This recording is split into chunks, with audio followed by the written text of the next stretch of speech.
Hi, thank you everyone for coming today. We will talk a little bit about security on our Catalyst 9K and on anything on the cloud. My name is Ginger Liu. I'm product manager at Cisco. It's Jay Sharma, who is on your poster you may be aware of. Yeah. He will talk a little bit and do a demo for us. And I will hand over this in the middle of this presentation and hope you enjoy it. So, the threat landscape is actually evolving and expanding in recent days. For those threats, we thought it only matters to big enterprise actually expand to business of all sizes. And each breach can cost up to millions of dollars, and the amount is increasing every year. Compared to last year, the amount actually increased already by 6%. Our smaller enterprises, smaller corporations always have such threat. And 52% of customers who have this rate may not realize or didn't even do significant changes to prevent it happen. So if bigger customers have a security team to secure themselves to prevent the breach, what can smaller customers do? What can be the most efficient way to protect ourselves? What will be the top threat we're facing with? So among all those popular threats attacking, the malware attack will use DNAs for the most. Over 90% will use DNAs for attack. But for those DNAs we continuously contact or visit, we naturally assign our trust to them. How can we protect ourselves? For the normal security solution we're usually facing with, they need upfront cost and need maintenance cost. And they also requires dedicated security stuff because it's really complex to configure and complex to operate. Most importantly, when we talk about security, almost think about firewalls and our other security solutions, which is on the routers. If for smaller companies, those routers and other networking devices are not controlled by us, it's controlled by MSP. What can we do with it? Or even for bigger companies, we control our router and ourselves. But I want the protection really near to the end of users and end of the devices. What can we do? So that's why Cisco is enabling the umbrella solutions on our Catalyst 9K, our best-selling portfolio. Beyond the Catalyst 200, those security features we have, the .16 authentication, the MACsec, SDA segmentation, and all those policies, we can do something on Umbrella. So Jay, now it's your turn to tell us, what can we do on Umbrella? All right, thanks, Ginger. So as Ginger mentioned, there are a lot of security capabilities that we have on our switches, all the way from segmentation to MACsec, to 802.1x, NetFlow, application visibility. But for today's sake of discussion, we're going to focus on Umbrella and how you can use cloud-based security to protect your network against all of the threats that we see. And she mentioned that Umbrella, like a lot of the attacks we see today on our networks are based off DNS, and a lot of people don't have visibility. I've been talking to a lot of you folks over the last few days and realized that this is an aspect that people don't even think about. And as she said, that doing this at an access layer is something which becomes really important because you can do load balancing across your entire sites. So let's start talking about the three things that she has mentioned here: how you can register your devices and how you can protect against all of the spoofing that can happen when you go over the internet, and how you can optimize your internet bandwidth. So Jay, explain to me. I'm product manager. I know some technical, but not profession. So tell me how we start. All right. Today I'm going to make you an Umbrella expert, and tomorrow you're going to help everyone configure their Umbrella. All right. So the first thing is pretty straightforward. You go and you take your switches and log into that web UI. And this is made in such a way that it's easy to consume for everyday users, people who don't live and breathe networking, right? So this is for people like that. So I know Ginger's username and password for her switch, so I took the liberty of giving that here, and you log into the switch, right? So before I go and talk about things like Umbrella, what it does, and we talk a little more in detail, I just really want to quickly glance this page as well. And just wanted to show that this web UI is something that comes out of the box, and it's something you can utilize for your day-to-day operations as well. So all of the normal things that you would want to monitor your switch, monitor your network can be done right here, right? So you can see here I have some traffic running on SNMP, DHCP, my CPU usage, my memory usage, all of those details are right here. And if you look on the left side of the UI, you will see things are organized in a way that is logical in the way you would end up monitoring your network on a day-to-day basis. So things like monitoring, configuration, your device administration, so on and so forth. So it's something that I would like you guys to play with it if you have a Catalyst 9K or any Catalyst product in your network.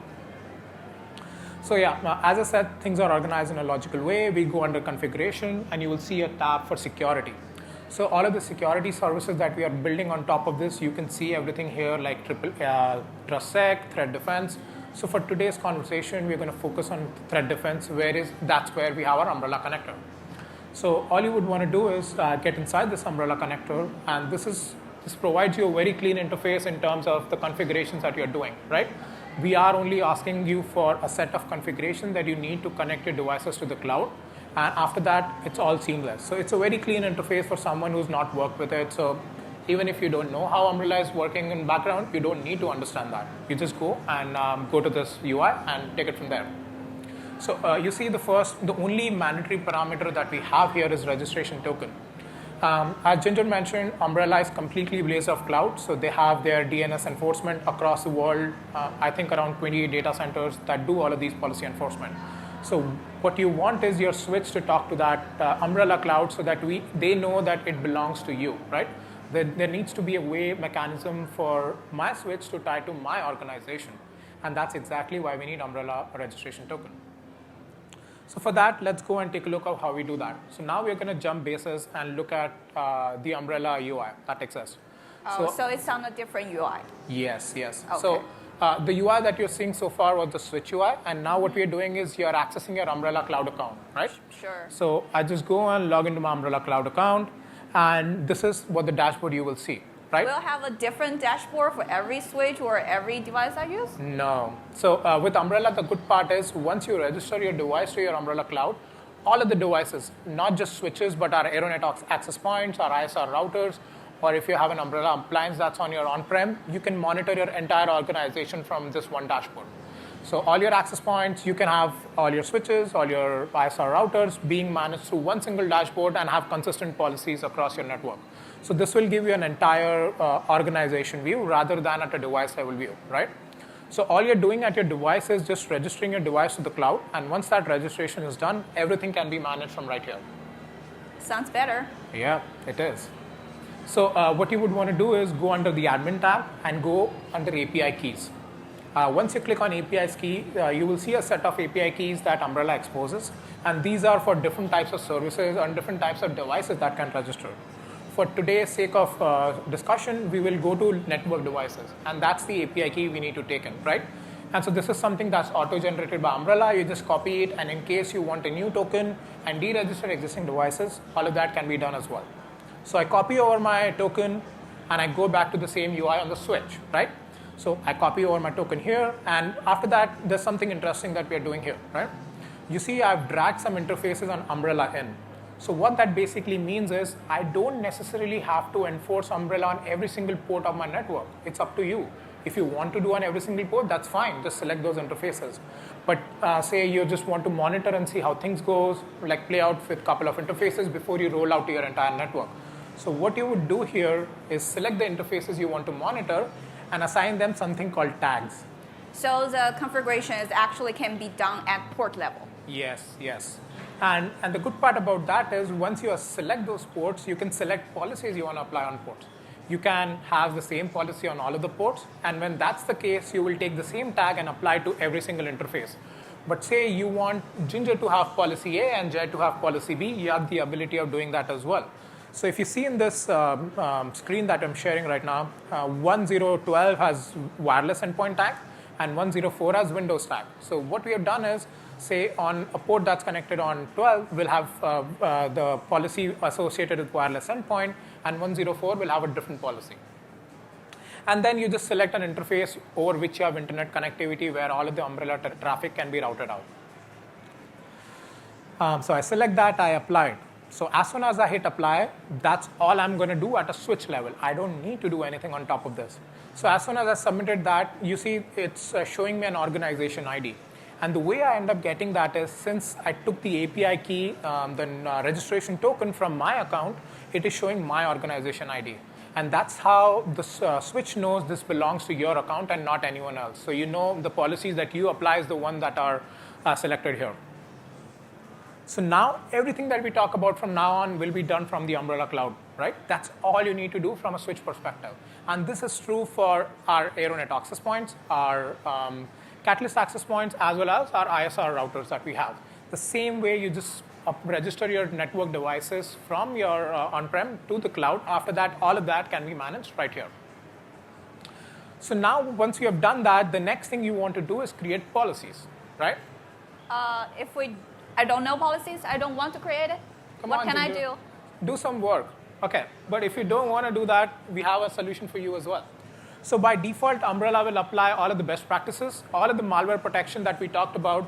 So if you see Ginger at the top of our presentation mentioned that 90% of the attacks come from malware on DNS, right? So Umbrella protects you against that 90% by default. You don't need to create policies. You don't need to understand, what is an identity, what's a security, what's a content access, and all of that. If you do nothing and the only thing you do is register your account to the Umbrella Cloud, by default, it will protect you against those 90% attacks that happen over malware, right? That is pretty cool, right, Ginger? So, so what you would want to do after that is, say you want a custom policy, you want to have control over different tags that we created, right? And you want me to have access on something, Ginger not to, right? For example. So what the first thing that you do is, once you create those policies, you need to tie to an identity. And that identity we talked about is associated with those tags that we created at an interface level, right? So you see I have two tags right here, my underscore tag, my tag. So this is basically all of the identities that I create on my switch will show up right here. And this is how you tie that interface tag to your Umbrella Cloud, right? So once you do that, the next thing that you would want to do is protect against all of the malware that Ginger mentioned. And this is something I really want to talk about a little more in detail, right? There are tons of things that are listed here. Some things I know, I understand what a malware is. But I don't know how crypto mining works. I don't know how crypto mining is going to cause attacks on my network. And I don't need to know, right? Because Cisco takes care of that. All of the best researchers that we have at Cisco Talos, the biggest research team that's out there, and all the Umbrella database that they exist, which is one of the largest DNS database they have, they will protect you against all of these attacks, right? So I don't need to understand how dynamic DNS attack is going to work. You know you're protected against that, right? So that is, I think, one of the very, something that you can sleep well at night knowing that all of the policies are applied by default and they have all of the best practices shown to you right there, right?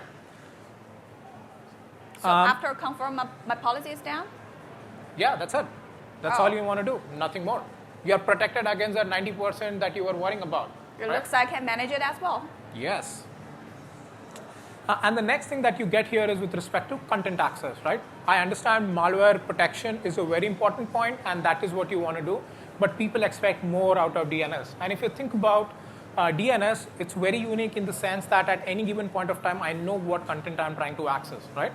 So with limited content access, you can assign what kind of content you want your employees within your organization to access, no matter where they are. They are at office, they are remote. These are the policies that will be applied to them, right? So they have categories defined for that, like such as high, moderate, low. And for example, Ginger wants to block gambling in his network, right? In our network. So she can simply do that by selecting the correct group, or she can go custom. Looks like we have to apply all the policies, and by accident, I clicked through a phishing website. They told me my PTO is overflow. I need to plan my vacation. I clicked through it. What will happen? Ginger, first of all, you don't do that, okay? But if you do that, Umbrella is going to protect you against that as well. So think about this situation. We are really, I'm pretty confident in what Umbrella does. So we created a malware website called, this is a true malware website, guys. If you don't have Umbrella, don't try it on your account right now. So if you go to this website, examplemalwaredomain.com, what this basically does is it logs onto your, it will download an HTTP GET, download a file on your computer, and block your entire file system, right? I'm so confident that Umbrella is going to take care of that. Once you go and try to access it, the next thing that you will see is it'll be blocked by your 9200 that you have on-prem, right? So say you do end up clicking on that PTO link, you will be blocked by Umbrella, and your network and your device are going to be protected against that. Yeah, I feel myself protected. I don't think my company is protected. Jay, I saw you browsing eBay while I was buying. Oh, come on. I can get some slack. Give me some slack. I can access eBay at work. That's fine, right? Yeah, I don't think so. What can we do with it? Okay, so let's go and talk about that. I don't want you to block it, but that's fine, right? So I think we talked a lot about content access, and we were able to talk about at a very high level blocking things like e-commerce, right? Like gambling, stuff like that. And it works really great for a lot of cases where you don't really want to type out individual websites on, say, ABC, XYZ, and all of that, right? So what you can do here is selectively select websites under each category and block them as well, right? So I think you have something against eBay. You don't want me to access it. So we just go under e-commerce and select eBay. And then you have the ability of going granular at that level as well. So you're selecting eBay. You're not blocking the entire e-commerce domain per se, but all you're doing is blocking my access to ebay.com. So once you do set and return on that, let's see what happens when we access that now. So before we do that, just one more point that I wanted to show here is with respect to custom pages as well, right? So you have, if you see back in that one of the example malware we talked about, there was a block page that came in, and that was a custom block page for malwares. You have the ability of creating these malware pages or block pages for each and every site, or you can just do at a very high level, right? So depending on what you want your users to see, you can create that. So once you do that, I want to read New York Times. I hope you continue being okay with me accessing New York Times for some time. So I access it, everything is fine, right? And the next time I try to go on ebay.com, the same website is being blocked by Umbrella, and there's a custom block page that comes along with that, right? So you can see with this, and if you see the link over at the top, it's saying blog.opendns.com. So you can know what policy is actually been applied. If it was a malware, it will end up saying it's malware.opendns.com. So this way, you're protected against all the malware that comes in, plus you can do content filtering at a granular level as well as at a very high level as well. It sounds good in this way, but I also use other apps, right? I'm not using browsing and clicking through other links. I'm still using like Office 365 and other apps to make my life easier in work. And I know they are safe. I don't want everything just goes to Cisco's cloud to do analysis. I'm paid for the bandwidth. How can we deal with it? Yeah, and that's a very valid concern, right? If you think about internet is expensive, a lot of people care about the LTE over which they go, or the MPLS circuit, what exists, right? You know, make sure you save that bandwidth. For that, what we have done is we have did something called direct cloud access to optimize the bandwidth that exists, right? So as Ginger said, when I'm accessing eBay, that's something you want to go, that's an untrusted traffic, you don't trust it, you want it to go over your, through your enterprise to the cloud that exists on Umbrella, right? That works on a lot of cases. But say there is a trusted website, and that suppose, for example, you care about Office 365, you use it every day, and you want to make sure for, if I have 100 users accessing Office 365 every day, I don't really want to consume my internet bandwidth and go over Umbrella, right? So for those, what we have done is for trusted applications, we have given you to do direct internet access without you having to go through your own DNS server to your headquarters or to your office and then traveling to internet. So with this, what happens is all the applications that you trust on a daily basis, you can consume those without having to go through Umbrella, right? So this kind of gives you a more optimized way of managing your bandwidth and gives you much more control in the way you want to do. And again, this is something that is totally optional. If you don't want to do it, that's fine. But if that is something that is relevant to you, you have the option of doing that. Although I'm not technical enough, I know when I access certain website, I need to send DNS requests. And will someone just break into it and getting the information, identify where I am, and kick the door and do something? No, exactly. That's something that we take very seriously. If you think about DNS requests, will have all of the data associated with your identity, with your organization. So think about your IP address, right? Ginger does not want her identity to be exposed when you're trying to protect your, I'm trying to apply my policy. We don't want to compromise on that. So keeping that in mind, all of the devices that we have in our enterprise portfolio will do something called DNS script. With that, what happens is any of the data that's traveling between your agent that resides on a switch, on a router, or an access point will be encrypted at that point all the way up to the umbrella cloud. So anyone sitting in the middle cannot spoof that data, cannot do a man-in-the-middle attack because the data is trusted. It is so you can ensure that anytime you're sending your data, it can only be accessed by the umbrella that's on the cloud. And when umbrella is replying back, you know it's sent by umbrella and not by anyone else. So not only we are doing that protection, we are protecting your identity against any of these attacks that can happen as well, right? So on top of that, we also do bandwidth, as we talked about bandwidth optimization. Say you have some local apps that reside on your data center or just on your website, on your local network, right? And that is something you trust. On that, not only you can do direct access, but you can also say, I don't want to encrypt those requests just because it will increase load on my applications, right? And you need to have support for that as well. So with this, what you can do is you can have privacy for all of the traffic that's going to Umbrella, and for any traffic that is going locally on your network or is something that you're just accessing locally, it will go to your local domain without encryption if you wanted to. So this way you have a very well balance of security as well as optimizing your network capabilities. Okay, thanks for everyone. Although the demo we do is just using clips, but you can play at our booth with it lively. And know more things about our 9K and Umbrella, please come visit our booth, and wish you a good security trip with Cisco. Thank you. All right. Thanks, everyone.